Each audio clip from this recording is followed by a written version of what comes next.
Sí, Sí, doctor. sí, doctor. Listo. ¿Ahora se está viendo en pantalla completa ya? Sí, Sí, doctor. doctor. Sí, doctor.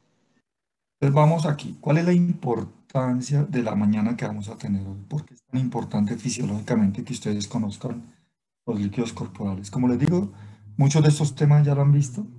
Solamente quiero que los concretemos y además que hagamos algunos ejercicios poniéndolos en práctica para uno poder ver si eso sirve o no sirve en la vida de uno como médico. Lo importante en esto es que ustedes le hallen la aplicabilidad a lo que vamos a ver. Y clase por clase lo que vamos a hacer es eso, que la cosa tenga algún sentido, o si no, pues nos quedamos en la teoría y queda una clase muy harta. Y, pues, eso lo pueden leer ustedes solos, mejor dicho, y pueden que lo entiendan mejor que conmigo. Bien, si hablamos de líquidos corporales, entonces lo primero que tenemos que decir es piensen en ustedes. Vamos a empezar con ustedes, o sea, con un paciente normal. Y tomemos como ejemplo qué sucede cuando diariamente usted ingiere líquidos y cuando usted excreta líquidos. Entonces, lo primero que tenemos que tener en cuenta para un paciente normal es que los ingresos y las pérdidas deben ser equivalentes diariamente, día a día, todos los días de la vida. ¿Y por qué? Porque el cuerpo no soporta, por esa palabra de homeostasis de la cual les hablamos hace 15 días, o sea, de equilibrio, que hayan excesos de ingresos ni excesos de pérdidas. Y ahora pongámoslo en la patología. ¿Qué le pasará a un paciente cuando tiene exceso de ingresos? Entonces comienza a acumular líquidos. Ahorita veremos qué le pasa a un paciente si comienza a acumular líquidos. Y al contrario, muchas veces lo hemos experimentado cuando tenemos excesos de pérdidas. Entonces, en conclusión, los líquidos corporales deben mantener en un equilibrio diario tanto el ingreso como las pérdidas. Deben ser equilibradas como están en esta balanza que estamos mostrando acá. Muy bien. Si nos referimos a eso, entonces vamos a tener que definir dónde acumulamos los líquidos. Para eso pues, vamos a tener toda la mañana para hablar de eso, ¿verdad? Entonces, esos ingresos y esas pérdidas no son estáticas. Los ingresos, ¿cierto? Aquí está el intake, ¿cierto? No se quedan quietos en un solo sitio. Y aquí este es un ejemplo muy bonito de un texto que yo tengo, en el cual nos muestra, miren aquí las membranas celulares, aquí están las membranas capilares, aquí está el plasma, aquí está el líquido intersticial, aquí está el líquido intracelular. Y mire que ustedes ven esas flechitas, aquí están los linfáticos, por ejemplo, y mire que por aquí dice salida y por acá habla de salida por riñones, por pulmones, por heces, por sudor, por piel, que es lo que vamos a hablar ahorita. Y se dieron cuenta que el que hizo esta fisiología le puso como si esto fuera una jarra, como si nosotros fuéramos una jarra. Pues sí, pero fíjense en una cosa interesante. No tenemos un solo compartimento, sino que tenemos varios compartimentos que ustedes ya los conocen y que ahorita los vamos a repasar entre todos. Pero miren estas flechas. ¿Qué quiere decir? Que el líquido que ingresa, parte del líquido que estaba aquí sale y el que ingresa mete y entonces estamos intercambiando y por eso dice que existe un intercambio con el medio externo de esos líquidos. Poco a poco lo vamos a ir viendo. Bien, recordemos todos allá por dónde nos pueden ingresar a nosotros. Líquidos. Lógicamente, el principal de todos es la alimentación. Y quiero que tengan en cuenta una cosa. Cuando hablamos de alimentación, hablamos, no piensen solamente en el jugo del almuerzo, como todo el mundo, ¿cierto? O en las jarritas de agua, en los tarritos de agua que llevan algunos. Ahora ya no es tan frecuente como hace unos 5 años que uno veía a todos los estudiantes con una jarra de agua. Y yo me preguntaba, hijo de madre, ¿a qué horas comienza todo el mundo a orinar aquí en el salón? Bien, afortunadamente no sucede, pero es importante que, pues, que los que necesiten y quieran tener su jarrita de agua, pues es muy importante. Pero a veces se nos olvida que también ingerimos líquidos en las frutas, en las verduras, en algunos alimentos que no son completamente sólidos, ¿cierto? Y poco a poco y todo eso va sumando. hasta conseguir los valores de ingreso normales. Muy poquito por oxidación, muy poquito por oxidación, sobre todo de carbohidratos, unos, ahorita veremos en cantidades. Bien, ahora, ¿por dónde perdemos líquidos? Entonces, tenemos varios sitios por los cuales podemos perder líquidos. Uno es las pérdidas insensibles, o sea, aquellas en las cuales nosotros no hacemos conciencia como tal. Dos, por la sudoración. Tres, por las heces. Y cuatro, por el riñón. Fíjese que estas cuatro pérdidas, ¿cierto? A veces nosotros no somos conscientes de cómo lo hacemos. Y otra cosa importante es tener en cuenta que estas pérdidas también dependen de otras cosas, como cuáles: el clima en el cual vivamos, la cantidad de ejercicio que hagamos durante el día. Lógicamente van supeditadas de esas cosas. Por ejemplo, la sudoración, por ejemplo, las pérdidas renales, por ejemplo, las pérdidas insensibles. Bien, pero la pregunta sería, ¿y cuáles son las pérdidas insensibles? ¿Por dónde se producen pérdidas insensibles? Dos sitios. La piel por transpiración. Y aquí viene una cosa importante, no vamos a confundir sudor, sweat, con pérdidas insensibles por la piel, que es transpiración. En ciudades como Pasto, tal vez uno no es capaz de observar claramente las pérdidas por piel, ¿cierto? Pero cuando ustedes van a climas cálidos, se dan cuenta que así usted no haga ningún ejercicio, suda, ¿sí? Y le rueda por la cara, ¿sí? Porque hay glándulas sudoríparas ahí por ahí, ¿cierto? Las manos, las axilas. Pero también se da cuenta que, por ejemplo, en los brazos comienza a aparecer góticas de agua, ¿cierto? Y entonces usted dice, mire cómo sudo por acá. En realidad eso no es sudor, en realidad eso es transpiración, ¿vale? Y por ahí también hay pérdidas de agua. Otras que a veces no nos damos cuenta y es las pérdidas por los pulmones. ¿Cómo sabe uno que está perdiendo agua por los pulmones? Pues respire contra un vidrio y se da cuenta que se empaña. Y cuando se empaña, lo que usted está botando es vapor de agua, o sea que está botando, cada vez que respiramos, estamos de alguna manera botando agua. El sudor, que no tiene ninguna discusión, pero tenemos que tener en cuenta en cuanto al sudor, que está determinado por las glándulas sudoríparas, ¿verdad? Las heces fecales, y a veces alguien pensará, pero eso será cuando uno tiene diarrea. Pues no, no necesariamente, las heces no son completamente sólidas, ¿cierto? Tiene una carga de agua, de líquidos a veces mucho mayor, entonces ya es cuando ya es demasiado, ya consideramos, y por volumen también, ya hacemos, ya llegamos a la definición de diarrea, que no es el tema de hoy.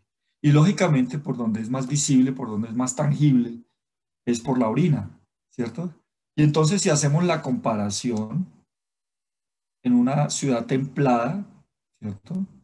En un paciente que no hace ejercicio intenso, ¿qué podríamos decir? Que las ingestas promedian entre un poquito más de 2 litros al día, 2,1, eso es un promedio. Puede ser más, puede ser menos. Cada persona es un individuo que puede hacerlo y esto está determinado no solamente por la individualidad, sino, vuelvo a insistir, también por el clima donde se viva, por la cantidad de ejercicio que usted haga, ¿verdad? Y por el metabolismo, por la oxidación principalmente de carbohidratos, tan solo 200 mililitros. Si sumamos eso nos da 2.300 y con la diapositiva primera que vimos, dijimos que tenía que estar en equilibrio, por lo tanto, la suma de todo esto me tiene que volver a dar 2.300 para poder estar en homeostasis. Se calcula que más o menos a esas mismas tasas, con esas mismas proporciones, con esas mismas medidas, entonces las pérdidas insensibles por piel son más o menos de 350 mililitros al día, por los pulmones otros 350 mililitros, por sudor unos 100, por heces unos 100 y por orina casi litro y medio, un poquito menos. Si sumamos esto me da 2.300, entonces llegamos a la conclusión de que lo que ingerimos es igual a lo que excretamos. Y estamos en equilibrio. Y siempre el doctor Gaito nos ha puesto como ejemplo esto. Tengo un paciente que está en clima cálido y que está haciendo ejercicio al aire libre. Y mire lo que dice aquí, prolongado y duro y fuerte. Entonces, más de 2 horas de ejercicio prolongado y fuerte, a un clima fuerte. Mire las pérdidas, cómo cambian inmediatamente de un paciente que está normal. Las pérdidas insensibles por piel se mantienen más o menos. Las pérdidas por los pulmones inmediatamente se incrementan y es lógico pensarlo porque ¿qué sucede cuando uno hace ejercicio intenso y prolongado? Pues jadea, o sea, aumenta la frecuencia ventilatoria, hace esto. Y cada vez que usted jadee, pues está botando más agua por los pulmones. Por eso pasamos de 350 mililitros a 650. Por sudor, totalmente relativo. Este es simplemente un ejemplo, ¿cierto? Y mire que pasó de 100 a 5 litros, de 100 mililitros a 5 litros. Vuelvo a insistir, totalmente relativo por paciente, por clima, por medio, por ejercicio, por todo. Por ese se sostiene. Y mire inmediatamente qué sucede con la orina. Entonces pasamos de casi litro y medio a medio litro. Si sumamos esto, me da 6.600, más de 6 litros de pérdidas al día. ¿Cómo lo tenemos que compensar? Pues el metabolismo de los carbohidratos se sostiene en los 200 mililitros y entonces ¿dónde está la clave? En la ingesta de líquidos. ¿Cómo lo manifiesta el paciente? Vamos a verlo ahorita y lógicamente no necesitamos ser unos genios de la fisiología para saber que la primera manifestación es que el paciente le da sed, ¿cierto? Y la sed es la búsqueda de agua intentando compensar esto. Entonces, ya tenemos un primer evento fisiológico que lo hemos experimentado muchas veces en nuestro día a día y es la sensación de sed cuando hemos hecho ejercicio intenso. Bien. Si hablamos de líquidos corporales, entonces tenemos que pensar en esa jarra que nos mostraba en la primera diapositiva, ¿cierto? Y ahora vamos a vernos como una cubeta. Cada uno de ustedes, obsérvense en ustedes, ¿cierto? Y podemos determinar dos cosas. Uno, que podemos dividirnos en el líquido que está en cada una de nuestras células y en el líquido que está alrededor de las células, ¿cierto? Por eso hablamos de dos espacios de líquidos, de manera general. El líquido que está dentro de la célula se llama líquido intracelular o LIC, y el líquido que está fuera de la célula se llama líquido extracelular o LEC. Entonces, la pregunta es, ¿dónde cabe más líquido? ¿Dentro de las células o fuera de las células? La respuesta, a veces uno tiende a confundirse, porque uno dice, a ver, pero pensemos qué es el LEC. Y el LEC es el líquido intravascular, o sea, la sangre, no completamente, no toda la sangre, lógicamente. Y lo que hay entre célula y célula, entonces digo, bueno, pues es un espacio grandísimo. Pero si pensamos también en la cantidad de células que tenemos en todo el cuerpo, entonces uno se queda pensando y dice, no, pues claro, ahí sí la cosa cambia, ¿sí o no? Entonces, lógicamente, cabe más agua en el líquido, o sea, dentro de las células. De todo el líquido que tenemos en el cuerpo, de todo el líquido que tenemos en el cuerpo, 2/3 partes están dentro de las células y tan solo 1/3 parte está entre célula y célula y en el plasma de la sangre. 2/3 a 1/3. 2/3 a 1/3. ¿Listo? Ese es un primer concepto que debemos tener absolutamente claro. El segundo concepto que debemos tener claro es a qué corresponde el LEC. Entonces el LEC corresponde al espacio intersticial y al espacio intravascular, teniendo en cuenta que el espacio intravascular hace referencia al plasma, porque lo otro son células sanguíneas y las células sanguíneas pues hacen parte del LIC, lógicamente. Después miraremos qué es este 290 y qué es este volumen y toda esta vaina porque es completo este cuadro. Bien, ya tenemos esos conceptos. ¿Qué es LIC? ¿Qué es LEC? Bien, una discusión de los fisiólogos hace muchos años y era, ¿y qué hacemos con el líquido, por ejemplo, del humor acuoso, del humor vítreo, el líquido sinovial, el líquido cefalorraquídeo, el pericárdico o el peritoneal? La determinación era saber si ese líquido lo consideramos como LIC o como LEC. Se le llamó líquido transcelular y definitivamente se sumó al LEC. ¿Listo? Cuando les pregunten por estos líquidos, hacen parte también del LEC. Muy bien. Muy bien. Ahora, pensemos en esto. Si yo soy un adulto normal, vamos a saber cuánto de nuestra masa total en realidad es LEC y cuántos son líquidos corporales totales. Entonces, si yo tomo como base un paciente de 70 kilos, o sea, un adulto, vamos a determinar que el 60% de todos esos 70 kilos es líquido, es LIC y LEC al mismo tiempo, LIC y LEC. A eso es lo que se consideran líquidos corporales totales o agua corporal total, también lo van a encontrar en algunos textos. Bien, entonces, si hacemos el 60% de 70 kilos, pues me va a dar 42, ¿cierto? 42 kilos. Pero mire que aquí me dice que son 42 litros, porque los volúmenes no los puedo medir en kilos, sino los tengo que medir en litros. Yo les hago una pregunta a ustedes, ¿cierto? Para que ustedes me contesten allá. Entonces, según esto, ¿por qué el valor da 42 litros aquí en la respuesta?